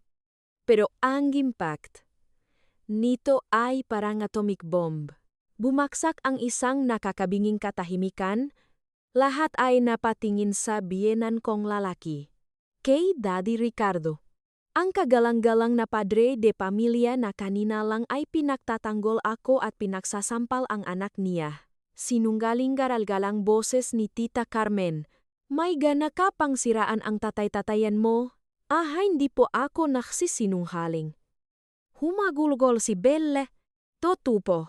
Si Daddy Ricardo. Hindi na niya naituloy. Umiyak. Nalang siya ng umiyak. Estatwa. Ganun ang gitsura ni Daddy Ricardo. Namula ang mukha niya na biglang namutla. Napahawak siya sa lamesa para hindi matumba. Hindi. Imposible. Diyan. Bulong niya, pati ako. Hindi makapaniwala. Sobrang gabisu. Hindi ko ma-imagine. Mula sa simpleng kaso ng pangangaliwa, napunta sa isang nakakapanggilabot na kaso incest. Pero biglang may mga pumasok na maliliit na detalye sa utak ko na hindi ko pinapansin noon. Naalala ko kung paano tingnan ni Daddy Ricardo si Belle. Hindi yun tingin ng isang tatay sa anak. Naalala ko kung paano siya mamigay ng mamahaling regalo kahit walang okasyon. At naalala ko yung usapan nila ni Tita Carmen kagabi sa ospital. Akala mo ba hindi ko alam yang kay Harvey at Belle? Akala ko nun? Alam lang niya ang relasyon ng dalawa. Baka hindi lang niya alam. Baka kasapwat siya. Ebidensya, nasaan ang ebidensya mo? Sigaw ni Tita Carmen. Kumakapit sa huling pag-asa. Baka naninisi ka lang iba. Nanginginig na kinuhani? Belang isang lumang cellphone mula sa bag niya. Andito po. Mag-text message niya. Biglang gumalaw si Daddy Ricardo na kanina pa nakatayo lang. Sumugod siya kay Belle para gawin ang cellphone. Akin na yan. Walang hiya ka, sisirain mo ba ang pamilyang to? Pero mas mabilis ako. Anticipated ko na ang gagawin niya. Humarang ako at napigilan ang kamay niya. Nakagawan kami saglit. Tumasik ang phone at nasa loko ito. Akin na yanunggol ni Daddy Ricardo. Susugurin sana. Ako na parang hayop. Pero mabilis na rumusponde si Doc Metatang dalawang pulis. Mr. Ricardo Cruz. Kumalma kayo, utos ng isang pulis habang mahigpit na hinahawakan ang braso nito. Any act of obstruction of justice? May pananagutan sa batas. Pumiglas si Daddy Ricardo. Pero wala siyang nagawa. Wala na yung kagalang-galang niyang aura. Takot at itsura ng isang kriminal na nabuking na lang ang natira. Mahigpit ang hawak ko sa cellphone. Ramdam ko ang malakas na pintig ng puso ko. Ang pinakahuling belo ngang kasinungalingan ay matatanggal na. At alam ko, ang katotohanan na nandito sa phone na ito ang tuluyang tatapos sa kahibangan ng pamilyang ito. Parang nakbabagang uling ang lumang cellphone ni Belle sa kamay ko. Hindi na ito simpleng gadget. Ito ang Pandora's box na maglalabas ang pinakamaduming sikreto ang pamilya Cruz. Hawak ng mapulis si Daddy Ricardo. Hindi na siya sumisiga. Hinihingal na lang siya habang nakatingin sa akin ng may halong galit at kawalan ng pag-asa. Sobrang tahimik sa sala. Tanging hikbi lang ni Belle. At paghabol ng hininga ni Tita Carmen ang naririnig. Hindi ko binuksan agad ang phone. Alam ko kasi na ang laman nito ay hindi lang magpapabaksak kay Daddy Ricardo. kundi magbibigay ng matinding trauma sa lahat ng nandito. Tiningnan ko ang mga kamanganak na nanlilit sa takot. Kay Harvey na nakaluhot, pa rin na parang walang kaluluwa. At kay Tita Carmen na mas muha pang pulubi ngayon sa sobrang awa sa sarili. Walang sinuman sa atin ang may gusto na humantong to sa ganito. Simula ko. Medyo malungkot ang boses ko. Pero ang katotohanan, gaano man kasakit, kailangang ilabas. Ini-unlock ko ang phone. Ang password ay mismong birthday ni Belle. Napaka-careless. Sa inbox, nakapinsa, tas, ang conversation nila ni Daddy, binuksan ko, dang-dang messages. Mula pa nung nakaraang taon, hindi ito text, nenge mapagmahal na sa anak. Text, ito ng kalandian. Selos. At may team na plano. Belle, free ka ba tonight susunduin kita? Nasa province na naman nanay mo. Ang ganda nung suot mo kanina. Gusto ko yon. Huwag kang lalabas kasama nung lalaking yon. Ayoko. At ang pinakabagong messages. Yung napakilabot sa akin. Sigurado ka bang aking yan? Opo. Nabilang ko yung exact dates. Imposibleng kay Kuya Harvey to. Good? Relax ka lang diyan. Ako na bahala sa lahat. Gagawa akong ng paraan para akuin ni Harvey ang bata. Kapag napalis na natin si Elise, ikaw na ang reyna ng bahay na to. Yung lahat ng property niya mapupunta sa atin at sa anak natin. Kaya pala, palabas sa lupang isang palabas.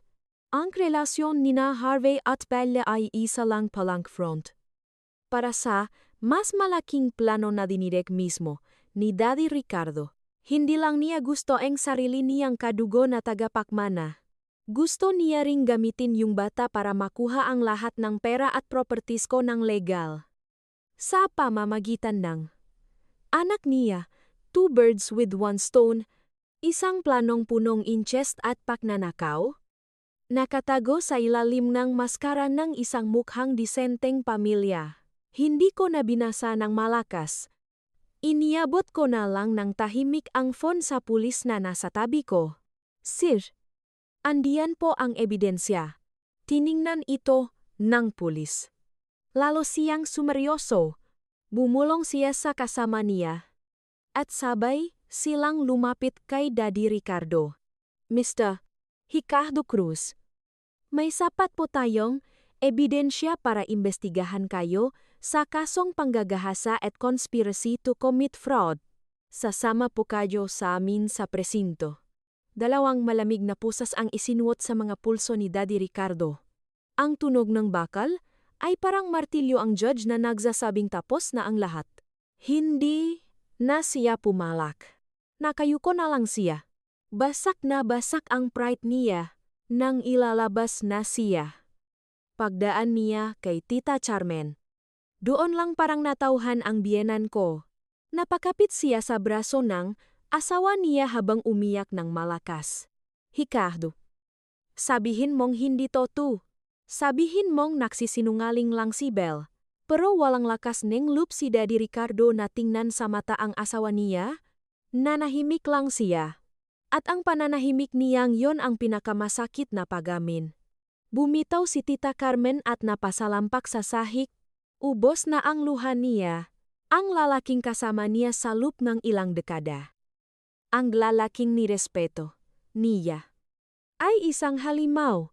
Ang tagapakmana na gustong-gusto niyang makuha ay bunga pala ng kababuyan ng sarili niyang asawa at ng batang pinalaki niya. Wala nang mas sasakit pa at mas nakakahiya pa rito. Pinanood ko ang eksena. Wala na akong naramdamang tagumpay, kundi sobrang lalim na lungkot. Isang pamilya na dahil sa kasakiman at pagiging makasarili ay kusang lumubog sa impyerno ng sarili nilang kasalanan. Tumingin ako kay Harvey. Nakaluhot pa rin siya. Blanko ang paningin. Siguro sa mga oras na yon, narealize niya na isa lang din siyang puppet sa laro ng sarili niyang tatay, Nawala sa kanya ang lahat asawa niya. Ang kabit niya. Ang batang inakala niyang kanya. At ang tatay na ginagalang niya. Wala na akong sinabi. Tumalikod ako at naglakad palabas. Naghihintay sa labas kung pinto si Doc Matt. Ipinatong niya ang jacket niya sa mga balikat ko para itago ang panginginig na kanina ko pa pinipigilan. Tara na, Elise. Tapos na ang lahat. Sabi niya. Oh. Paus kong sagot. Tapos na talaga. Lumabas akong bahay na yon nang hindi man lang lumilingon pabalik. Iniwan ko ang isang wasak na pamilya. At iniwan ko ang 5 taon ng kabataan kong puro sakit lang ang naranasan. Nagsisimula nang magliwanag ang kalangitan.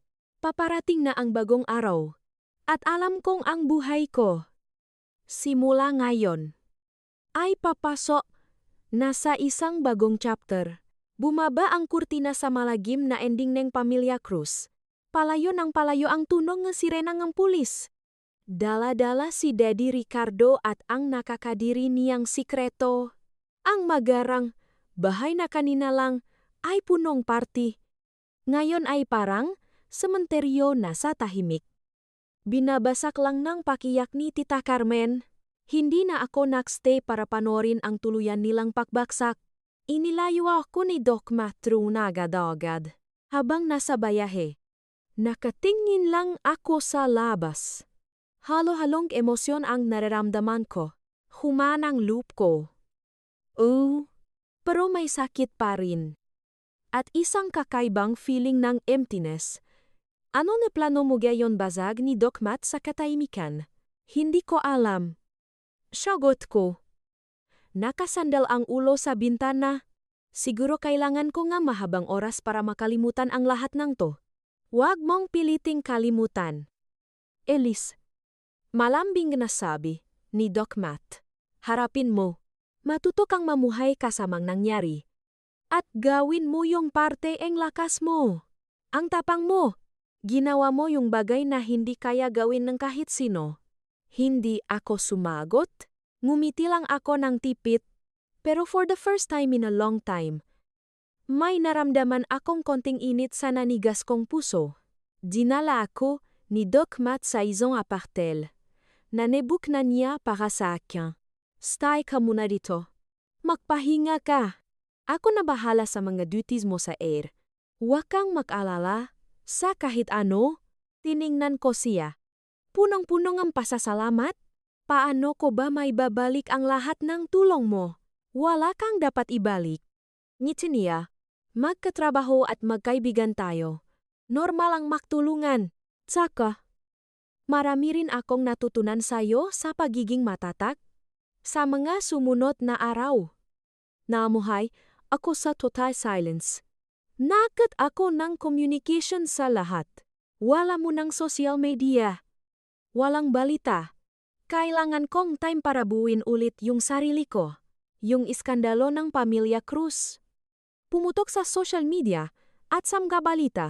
Kalat na kalat kung paano nabunyak ang kaso ng incest, panloloko, at scamming sa loob ng pamilya nila. Pati pangalan ko, Enamasyon. Pero iba ang tingin nila sa akin. Tinawag akong Iron Wife. Babaeng matapang at hindi nakpapaapi. Pero wala akong pakialam sa titles. Ang focus ko ngayon ay ang future ko. Isang linggo ang lumipas. Dumalo ang abogado ko. May good news siya. Doc Elise. Pumayag na po si Harvey sa annulment terms natin. Give up na niya lahat ng rights niya sa bahay at sa iba pang properties. Magbabayad din sila ng malaking moral damages. Bakit siya pumayak ng ganun-ganun na lang nagulat ako? Wala na po silang choice. Paliwanag NH. Abogado. Simula nung makulong ang tatay niya. Bumaksak na ang pamilya nila. Yung nanay niya. In-admit sa isang psychiatric facility gawa, NG matinding shock. Wala na silang pera para makipaklaban sa korte. Saka sa daming ang ebidensya natin. Siguradong talo sila. Ganun lang. Natapos na sa papel ang kasal namin. Malinis at mabilis. Pero alam kong matagal pa. Bago magilom ang sugat ko sa balita ko rin kay Belle. Lumipat na daw sa probinsya kasama ng isang malayong kamag-anak. Hindi ko na alam kung anong nangyari sa pagbubuntis niya. At wala na akong pakialam. Labas na ako doon. Mabilis na lumipas ang panahon. 1 buwan. 2 buwan. Kalahating taon, unti-unti. Naka-recover ako. Bumalik ako sa duty sa air. Ang mga emergencies. Ang mga buhay na nakasalalay sa linya. Ang realize sa akin na, ang sakit ko, kahit gaano kalaki, ay butil lang muhangin sa mundo. Mamahami pong tao ang mamiserable, ang kalagayan, kaysa sa aking, ginawa kong therapy ang trabaho. Zumali ako sa mga trainings. Humawak ako ng mga complicated cases. Napansin ang sipak ko. Kaya na-promote ako bilang deputy head ng air. Tahimik na ulit ang buhay ko. Walang harfe. Walang biyenan. Walang toxic. Trabaho at mga kaibigan na lang. Paminsan-minsan. Sumasagi sa isip ko si Harvey. Hindi out of love or hate. Kundi parang estranghero na lang na dumaan sa buhay ko. Balita ko. Nung bankrupt sila. Napilitan siyang ibenta yung bahay na nakuha ko pero binenta ko na rin sa iba at kotse para pambayad utang. Naging delivery rider daw siya. Minsan janitor sa isang building. Yon ang kabayaran sa kaduwagan niya. Nahanap ko na ang peace of mind ko. Pero minsan, sa gabi, tinatanong ko rin ang sarili ko makakapagmahal pa kaya ulit ako kaya pa bang ang puso kong mawasak ulit wala akong sagot? Baka kailangan ko lang talaga ng oras. Pero isang bagay ang sigurado ko kung may papasok mang lalaki sa buhay ko. Kailangan iba na siya. Hindi kailangang mayaman o gwapo. Isa lang ang kailangan niya. Isang pusong tapat. Bagay na kailanman. Hindi napasakay. Harvey, 2 years later, tuluyan nang nabuksan ang bagong chapter ng buhay ko. Hindi na ako yung Doc Ellis na may malungkot na mata at pilit na ngiti. Natuto na ulit akong tumawa, yung totoong tawa. Bumili ako ang sarili kong kondo gamit. Yung settlement money ko maliit lang pero may magandang balcony na narawan. Home sweet home ko talaga. Sumali ako sa book club at mga yoga classes. Mas minahal. At inalagaan ko na ang sarili ko. Isang hapon ang weekend. Nangyari ang hindi ko inaasahan. Nasa isang malaking bookstore ako tulad ng fully booked. Namimili ng medical books. Nang makarinig ako ng pamilyar na boses. Doc Ellis, anong coincidence? Lumingon ako. Si Doc Matt. Wala siyang suot na white coat ngayon. Naka-plain shirt lang siya at jeans. Ang bata at ang fresh niyang tingin. Hello, Doc. Ngiti ko. Ang glitch talaga naging mundo. Nakusap kami hindi tungkol sa ospital o pasyente. Tungkol sa books, music, hobbies. Narealis ko na hindi lang pala siya magaling na doktor. Napaka-interesting din niyang tao. Nang lumabas kami ng bookstore, palubok na ang araw. Pwede ba kitang invite makape medyo nahihiyang ayan niya? Nahalangan ako saklit. First time kong lumabas with a guy in a long time. Pero nung nakita ko yung sincerity sa mata niya, tumango ako. Sir, nag-coffee kami. Kinvento niya yung dreams niya. Pamilya niya. Ako naman. First time kong mag-open up mga plans ko in the future sa ibang tao. Walang awkwardness. Nang ihatid niya ako sa parking lot, tinawag niya ako sa pangalan ko, Ellis. Alam kong baka masyado pang maaga. Pero, pwede mo ba akong bigyan ng chance na makilala ka pa lalo? Biglang bumilis ang tibok ng puso ko. Natakot ako bigla. takot na masaktan ulit. Pero tiningnan ko yung mga mata niyang matiyagang naghihintay. Kailangan ko pang oras. Mak! Sagot ko. Maghihintay ako. Walang peg-alinlangang sagot niya. Maghihintay ako hanggang sa maging ready ka. Hindi niya pilit na hinawakan ang kamay ko. Nirespeto niya ang boundaries ko. Pag-uwi ko. May kakaibang init sa puso ko. Baka nga hindi pa ako tuluyang tinalikuran ng kaligayahan. Baka pagkatapos bayo, may sisikat palang araw. At hindi ako nakakamali. Hindi naging minadali ang relasyon namin ni Matt. Parang ilok na dahan-dahan lang umagos. Walang makrant gestoures, laging small things lang. Cape after duty. Book recommendations. Words of encouragement. Hindi niya tinanong yung Pasko kasi alam niya at naiintindihan niya. Binigyan niya ako ng space para mag-heal. 1 year later, dinala niya ako sa isang rooftop restaurant nang walang kahalong-halong drama. Naglabas siya na maliit na velvet box. Hindi siya lumuhot. Tiningnan niya lang ako sa mata. Elise, natutunan ko sa'yo kung ano ang tapang at pagmamahal sa buhay. Gusto mo bang sabay na nating hanapin ang mga susunod pang bahagari sa buhay natin? Binuksan niya. Isang simpleng platinum ring. May maliit na blue sapphire sa gitna. Alam kong ayaw mong masyadong garbo. Sabi niya, yung kulay ng bato. Parang mga mata mo, laking malinaw. Matatag. At may sariling lakas. Umiyak ako. Wala nang doubt. Wala nang takot? Yes. Bulong ko. Nagpakasal kami sa isang tahimik na beach sa probinsya. Small wedding lang. With our closest friends. Ang ganda-gandang araw na yon. Ngayon, bukod sa trabaho, naktayo kami ni Matt ng isang maliit na charity foundation para tulungan yung mga pasenteng walang pambayad sa ER. Yung pamilya ni Matt. Tinanggap ako na parang tunay na anak. Minsan, binabalikan ko yung nakaraan ko. Nandun pa rin yung paklat. Pero hindi na siya masakit. Nagpapasalamat pa nga ako sa nakaraan. Kasi ginawa ako nitong mas matapang at mas buong Elise. Kaya sa lahat ng kababaihan na dumadaan sa mabibigat na bagyo ng buhay. Huwag kayong susuko. Maniwala kayong pagkatapos ng ulan. May sikat ng araw. At may isang tamang tao. At isang tamang kaligayahan na naghihintay sa inyo.